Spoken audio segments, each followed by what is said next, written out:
One day, the people who have known you for years may look at you and feel as if they are speaking to a stranger. Your face will be the same, but the version of you they learned how to predict will be gone. You will stop apologizing before expressing an opinion. Approval will lose its power. Even your ambitions may change when you realize which dreams were genuinely yours. Carl Jung would have described it differently. The stranger was not created. The stranger had been buried. Jung believed much of what we call personality is an adaptation. Behaviors constructed to win acceptance, avoid punishment, and occupy a safe position in the world. The identity becomes so convincing that you forget it was constructed. If you want to become unrecognizable, you must stop decorating the mask and begin meeting the person underneath it. Before you can become someone different, you must identify everything you have mistaken for yourself. Think about the personality people expect from you. Perhaps you are the reliable one who never needs help, the agreeable one who keeps everyone comfortable, or the quiet one who learned that remaining invisible was safer than being judged. None of these roles is necessarily false. The problem begins when a useful role becomes a prison. Jung called the identity we present to society the persona, a word connected to the theatrical mask. Every person needs one, because social life would be impossible if every private impulse were expressed. But eventually, the mask can attach itself to the skin. You stop saying, "This is how I behave," and begin believing, "This is all I am." The reliable person becomes incapable of resting. The agreeable person cannot say no. The quiet person calls fear a personality type. What protected you now decides which life you are permitted to live. For 1 week, notice whenever your external response contradicts your internal reaction. When you laugh despite feeling insulted, agree while resentment grows, or pretend not to care because admitting desire would make failure possible. Record the contradiction. The distance between what you feel and what you perform reveals the outline of the mask. You cannot remove an identity while unconsciously rebuilding it. Once you recognize the mask, you encounter what the mask was designed to hide. Jung called this hidden territory the shadow. It contains qualities your conscious identity refuses to claim. Anger, selfishness, envy, vulnerability, ambition, aggression, and other traits that conflict with the person you believe you should be. But the shadow does not contain only destructive qualities.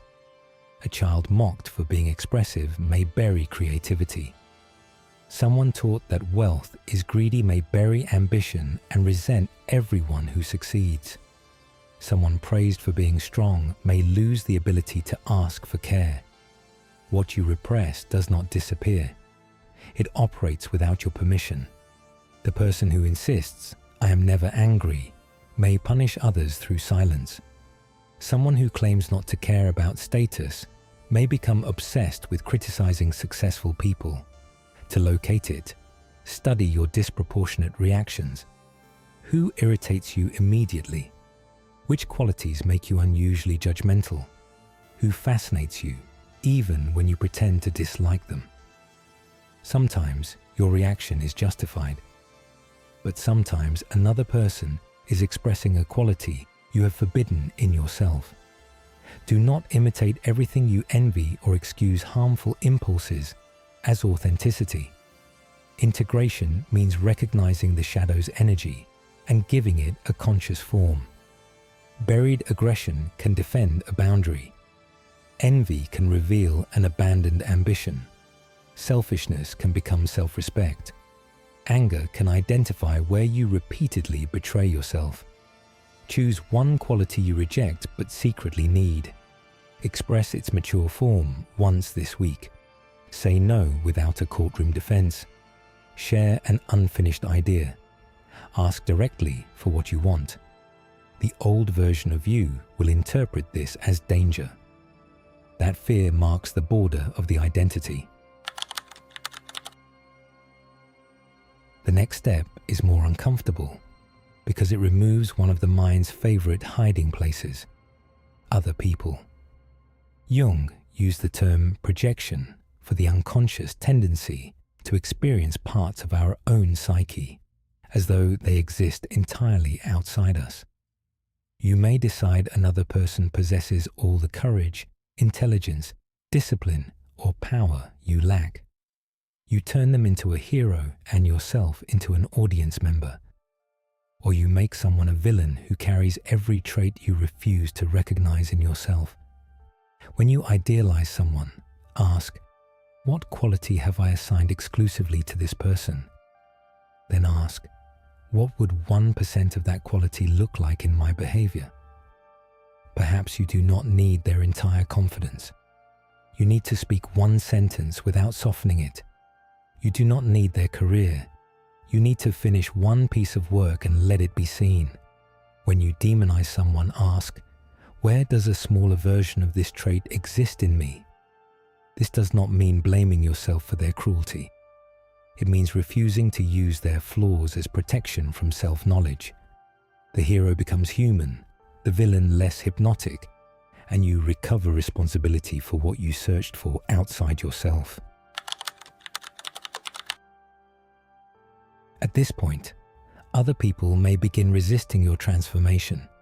They may call you cold because you develop boundaries, arrogant because you stop shrinking, or selfish because access to your time is no longer automatic. Resistance does not prove you are growing. Sometimes criticism is accurate, and confronting the shadow includes admitting when your behavior harms people.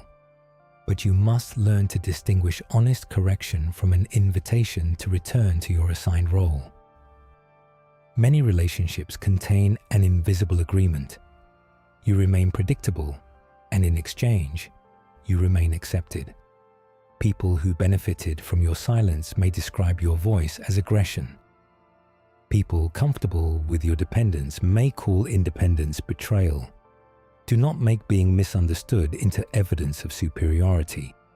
That only creates a new persona, the enlightened person surrounded by fools.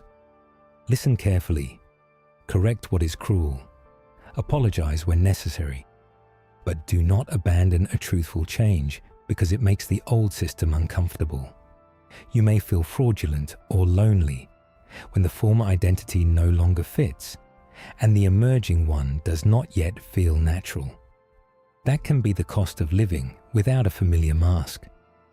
Tolerate that uncertainty without running back to the person everyone already understands. Understanding your shadow can become another form of avoidance. You can read about archetypes, analyze dreams, name every wound, and still live as before. Explanations create the sensation of movement without requiring the risk of action. Transformation becomes real only when your environment receives new evidence.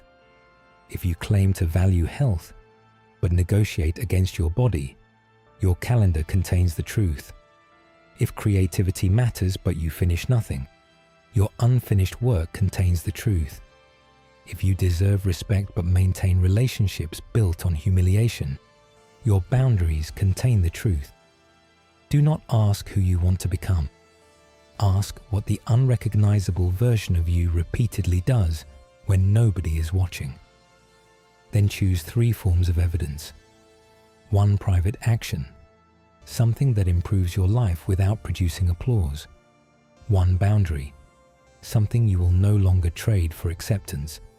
And 1 act of exposure, something meaningful that risks judgment, rejection, or failure.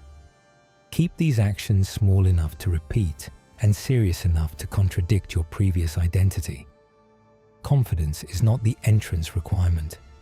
It is often the memory created after surviving actions your former self avoided. Every repetition weakens the old story. You accumulate evidence that makes arguments about your identity unnecessary. Jung called the larger process individuation.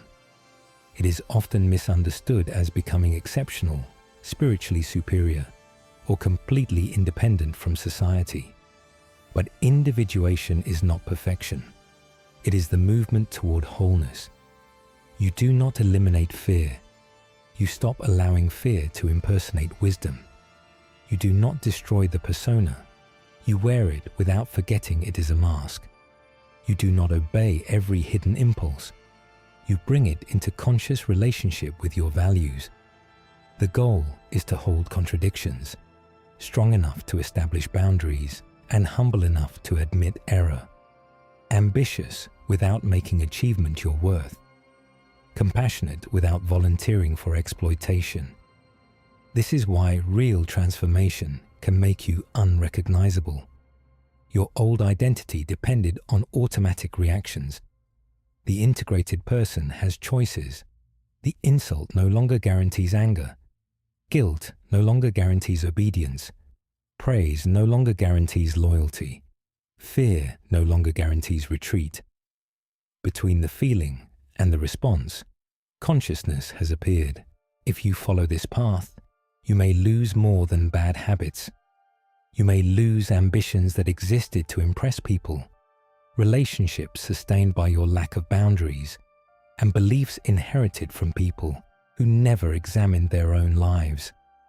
You may lose the fantasy that somebody else will give you permission to begin, but what remains will be yours. Not a flawless higher self or a new performance built for admiration. A more complete human being who can recognize the mask, negotiate with the shadow, withstand misunderstanding, and translate insight into action. So begin with one question tonight. Which version of me must remain alive for my current life to remain unchanged?